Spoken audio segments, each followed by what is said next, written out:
My next guest says he has his own ideas on what the president needs to tell Americans. Senator John Barrasso chairs the Senate Republican Policy Committee. How are you, sir? And welcome back here to America's Newsroom. Thanks for having me. I read the piece you wrote in the Washington Times. You say a number of things, frankly.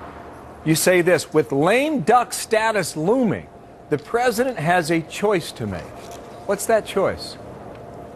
Well, Americans are concerned about their jobs, their finances, their quality of life, and the president can continue to do what he's trying to do to go around Congress, or he can actually work with Congress in a bipartisan way. I offer three things that this administration could actually get through Congress right away to put Americans back to work.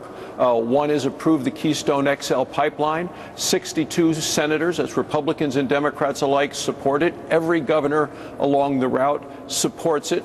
And yet the president has not worked with Congress or with our allies in Canada to approve that. It's time to get off the dime and get that done now. And the Keystone was one thing you described. The regulatory policies on behalf of the EPA is another thing where you think it's causing business to slow down instead of speed up, and also repealing the medical device tax. Of those three, do you think any of them happen?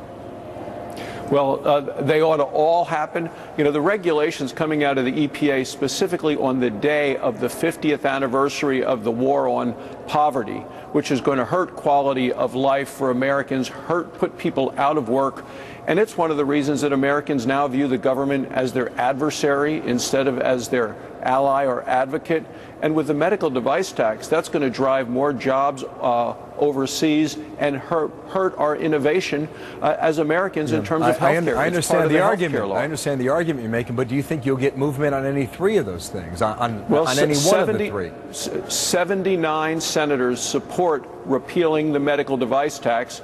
Harry Reid won't bring it up for a vote in the Senate because he's doing the bidding of President Obama, who is so dug in on the health care law that he won't allow this good idea, which has bipartisan support, to advance. But, I mean, this is the problem we're dealing with, and it's a shame for our country that we have a president who is viewed now as untrustworthy, incompetent, and Americans don't believe that he will make the right decisions for the country. But this editorial I wrote outlines things we can do together in a bipartisan way to get people back to work. The other thing you write, you say many Americans have not seen their careers, their finances, or their quality of life improve even though the economic recession ended 4 years ago.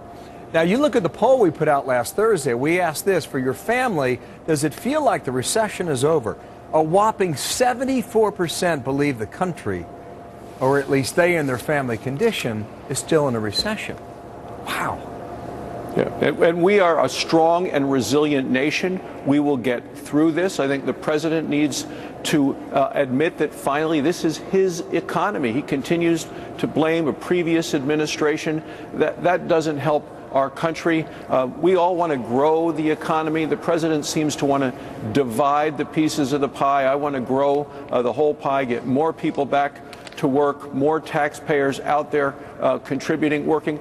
You know, and I know, Bill, that a job is so important for an individual in terms of the way they view themselves, their dignity, their self-worth. And the president wanting to send out more unemployment checks or raise the minimum wage. Okay. I mean, people in Wyoming aren't looking for checks. They're looking for jobs, careers, opportunities. Thank you, Senator. Equal opportunity, not equal outcome. Thank you. Appreciate your time today. John Barrasso is a Republican from Wyoming. Thanks.